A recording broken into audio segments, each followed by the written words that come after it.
Selamat datang di Berita dan Cerita China dengan Jason, podcast untuk masyarakat Indonesia untuk mengenal lebih jauh tentang China, tetangga dekat dan sahabat.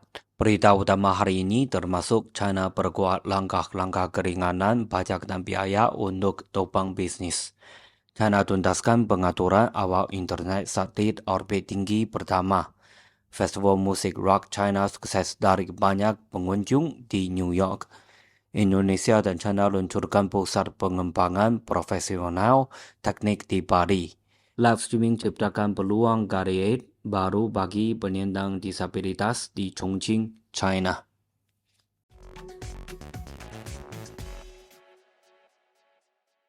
China berbuat langkah-langkah keringanan pajak dan biaya untuk topang bisnis.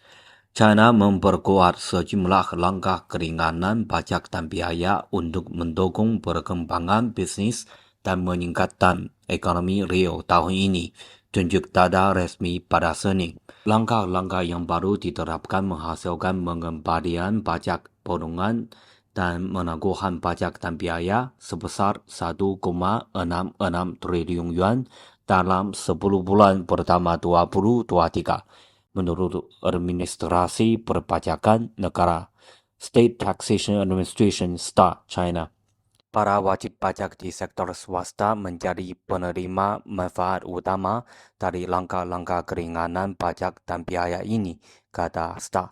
Hampir 1,24 triliun yuan pembayaran pajak dan biaya mendapatkan potongan, pengurangan atau penangguhan untuk bisnis swasta China selama periode tersebut, yang mencakup hampir 95% dari total pembayaran pajak di negara itu. Di antara semua sektor, manufaktur serta industri grosir dan retail terkait paling diuntungkan oleh langkah-langkah dukungan ini, tunjuk data.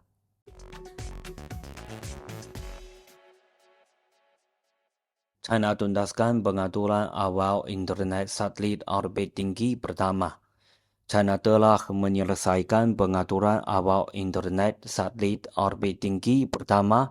Demikian disampaikan China Aerospace Science and Technology Corporation (CASC), menyusul peluncuran sekelompok satelit komunikasi berkapasitas throughput tinggi (High Throughput Satellite (HTS). Internet satelit orbit tinggi ini sepenuhnya mencakup seluruh wilayah China dan area-area utama dari negara-negara peserta inisiatif Sabuk dan Jalur Sutra. HTS ini memiliki bandwidth yang lebar dan kecepatan transmisi yang tinggi, sehingga memudahkan pengunduhan video dan panggilan video. Pada akhir periode rencana 5 tahun ke-14, tahun 2021 sampai 2025 China, total kapasitas satelit jenis ini di China akan melebihi 500 GB per detik. HTS di negara tersebut akan menyediakan layanan akses internet satelit dan komunikasi jaringan berkecepatan tinggi untuk berbagai industri, seperti penerbangan, navigasi, kedatangan darurat, energi, serta kehutanan dan bangsa rumput.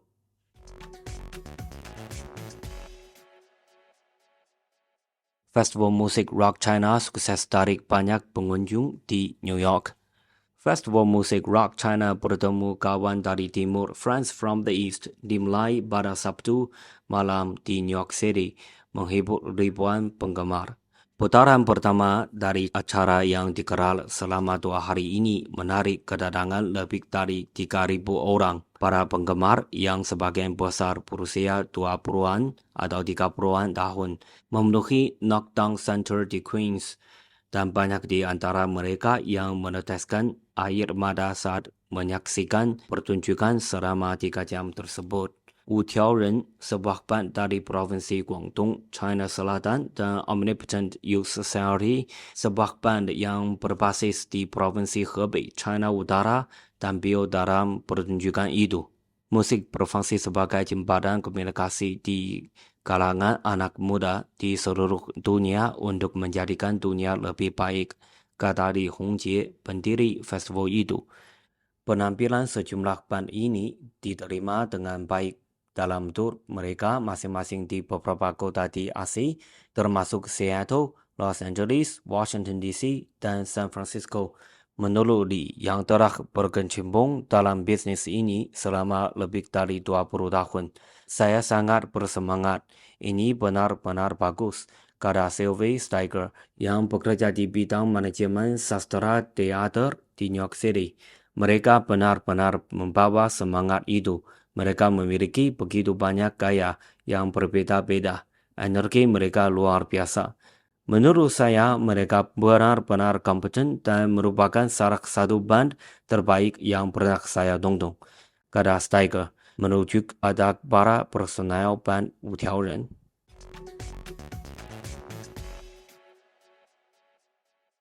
Indonesia dan China luncurkan pusat pengembangan profesional teknik di Bali.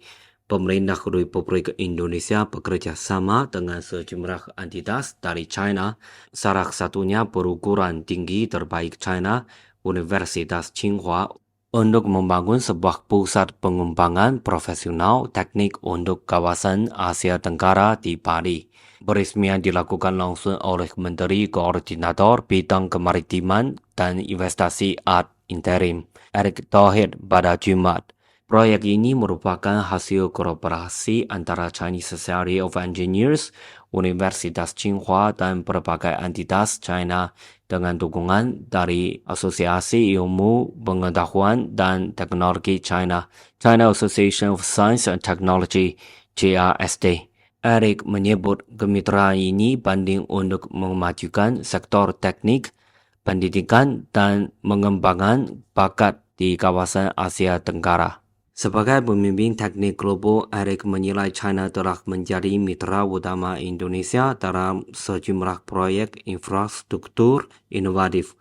Salah satu pencapaian kerjasama ini adalah kereta cepat Jakarta-Bandung yang tidak hanya mendukung pertukaran pengetahuan dan teknologi di bidang teknik, tetapi juga membuka pintu kerjasama lebih lanjut di sektor energi terbarukan dan ekosistem kendaraan listrik.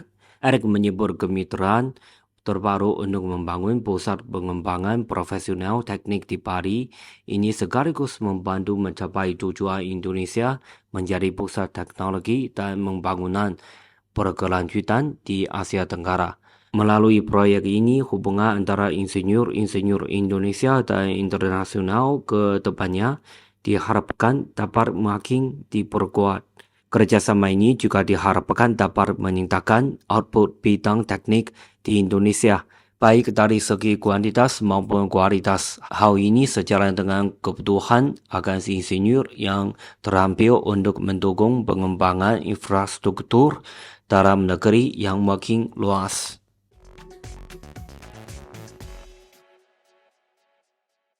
Live streaming ciptakan peluang karier baru bagi penyandang disabilitas di Chongqing, China.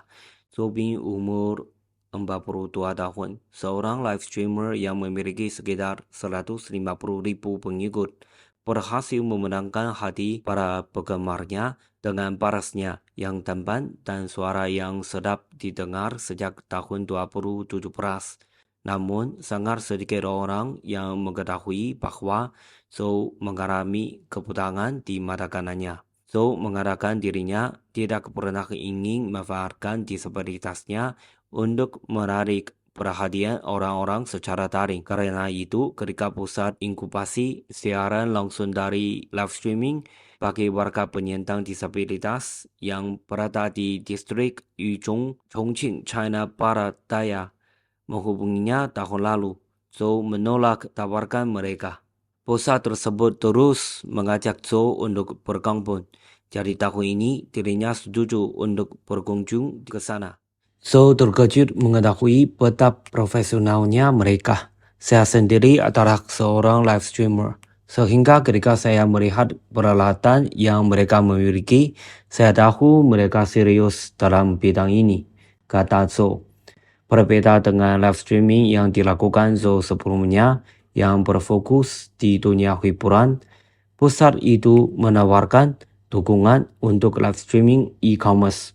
Pusat tersebut dibangun tahun lalu dengan menggandeng Federasi Penyandang Disabilitas Distrik Yuchong dan resmi dibuka pada Februari tahun ini. Setelah beberapa bulan menjalani pelatihan, pusat itu merekomendasikan Zoe untuk mengikuti kompetisi live streaming e-commerce nasional bagi warga penyandang disabilitas. Zoe sendiri pun merasakan perubahan pada dirinya, dan pusat tersebut menginspirasinya untuk mengubah jalur kariernya. Selain mencari cara praktis untuk memperluas pilihan karier bagi warga penyandang disabilitas, inisiatif tersebut juga berupaya memperdayakan masyarakat.